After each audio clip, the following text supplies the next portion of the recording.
Iran Israel ಯುದ್ಧದ effect ಸದ್ಯಕ್ಕೆ ಭಾರತಕ್ಕೆ ಸಾಕಷ್ಟು ಸಂಕಷ್ಟವನ್ನ ತಂದೊಡ್ಡಿರುವಂತದ್ದು. ಯಾಕಂತಂದ್ರೆ ಭಾರತದಲ್ಲಿ ಏನು ಜನಸಾಮಾನ್ಯರಿಗೆ ಸಿಗ್ಬೇಕಾಗಿರುವಂತಹ ಎಲ್ಲಾ ವಸ್ತುಗಳ ದರವೂ ಸಹ ಸದ್ಯಕ್ಕೆ ಏರಿಕೆ ಆಗ್ತಾ ಇರುವಂತದ್ದು.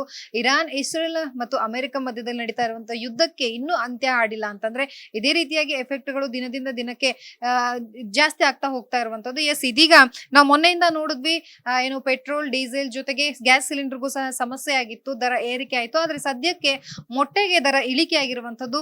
ಎಸ್, ನಾನು ಇದೀಗ ಸಂಜಯ್ ಫಾರ್ಮ್ ಪ್ರಾಡಕ್ಟ್ ಏನು ಫಾರ್ಮ್ ಹೌಸ್ ಅಲ್ಲಿ ನಾನಿದ್ದೀನಿ. ತಾವು ಗಮನಿಸ್ತಾ ಇರಬಹುದು, ಇದು ನಮ್ಮ ಏನು ಕರ್ನಾಟಕದಲ್ಲಿ ಉತ್ಪಾದನೆ ಆಗುವಂತಹ ಇವೆಲ್ಲ ಮೊಟ್ಟೆಗಳು ಕರ್ನಾಟಕದಲ್ಲಿ ನಮಗೆ ಏನು ಎಕ್ಸ್ಪೋರ್ಟ್ ಆಗ್ತಾ ಇತ್ತು, ಇದೆಲ್ಲವೂ ಸಹ ಸದ್ಯಕ್ಕೆ ಹೋಗ್ತಾ ಇಲ್ಲ ಅನ್ನುವಂಥದ್ದು ಈ ಫಾರ್ಮ್ ಹೌಸ್ ಅಲ್ಲಿ ತಾವು ಗಮನಿಸ್ತಾ ಇರ್ಬೋದು.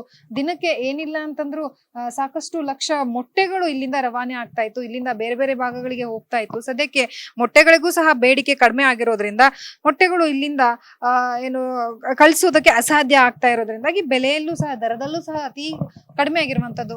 ಕಳೆದ ಒಂದು ತಿಂಗಳಿಂದ ನಾವು ನೋಡ್ತಾ ಇದ್ವಿ, 8 ರೂಪಾಯಿಗೆ ಸಿಗ್ತಾ ಇದ್ದಂತಹ ಮೊಟ್ಟೆ ಸದ್ಯಕ್ಕೆ ಸುಮಾರು 3 ರಿಂದ 4 ರೂಪಾಯಿ ಇಳಿಕೆಯನ್ನ ಕಂಡು ಬರ್ತಾ ಇರುವಂತದ್ದು. 2 ರೂಪಾಯಿ ಅಂತೂ ಸದ್ಯಕ್ಕೆ ಇಳಿಕೆ ಆಗಿರುವಂತದ್ದು. ಇನ್ನು ಇದೇ ರೀತಿಯಾಗಿ 3 ರಿಂದ 4 ರೂಪಾಯಿ ಸಹ ಸಾಕಷ್ಟು ಏನು ಕಡಿಮೆ ಆಗ್ತಾ ಇರುವಂತದ್ದು.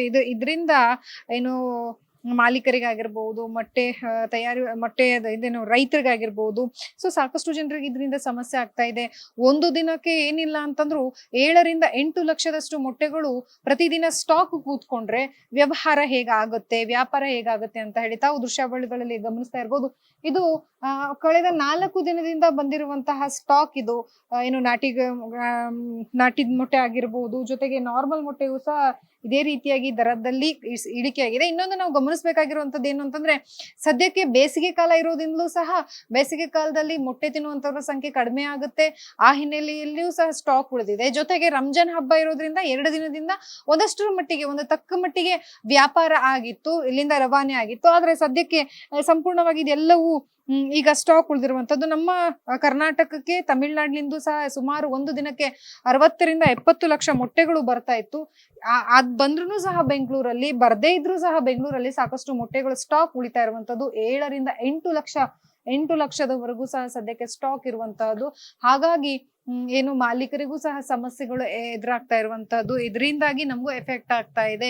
ಬೆಲೆ ತುಂಬಾ ಕಡಿಮೆ ಆದ್ರೆ ನಾವು ರೈತರಿಂದ ಹೇಗ್ ತರೋಣ, ಅದನ್ನ ಮಾರಾಟ ಮಾಡಿದಾಗೆ ನಮ್ಗೆ 5 ರಿಂದ 10% ಸಿಗೋದಿಲ್ಲ ಅನ್ನುವಂತ ಮಾಹಿತಿಯನ್ನ ಈಗಾಗ್ಲೇ ಈ ಫಾರ್ಮ್ ಹೌಸ್ ನ ಮಾಲೀಕರು ಸಹ ಹೇಳಿರುವಂತದ್ದು. ಒಟ್ಟಾರೆಯಾಗಿ ಇದೇ ರೀತಿಯಾಗಿ ಯುದ್ಧ ಕಂಟಿನ್ಯೂ ಆದ್ರೆ ಸಮಸ್ಯೆಗಳು ಮಾತ್ರ ಸಾಕಷ್ಟಾಗುತ್ತವೆ. ಬೇರೆ ಬೇರೆ ರೀತಿಯಲ್ಲಿ ದರಗಳು ಏರಿಕೆ ಆದ್ರೆ ಇಲ್ಲಿ ಬೆಳೀತಾ ಇರುವಂತಹದ್ದು ಬೇರೆ ದೇಶಕ್ಕೆ ಇಲ್ಲಿಂದ ಕಳಿಸುವಂತಹ ಪ್ರಾಡಕ್ಟ್ಗಳ ಬೆಲೆ ಇಳಿಕೆ ಆಗುತ್ತೆ. ಇದರಿಂದ ಸಮಸ್ಯೆ ಆಗುತ್ತೆ ಅನ್ನುವಂತಹದ್ದು.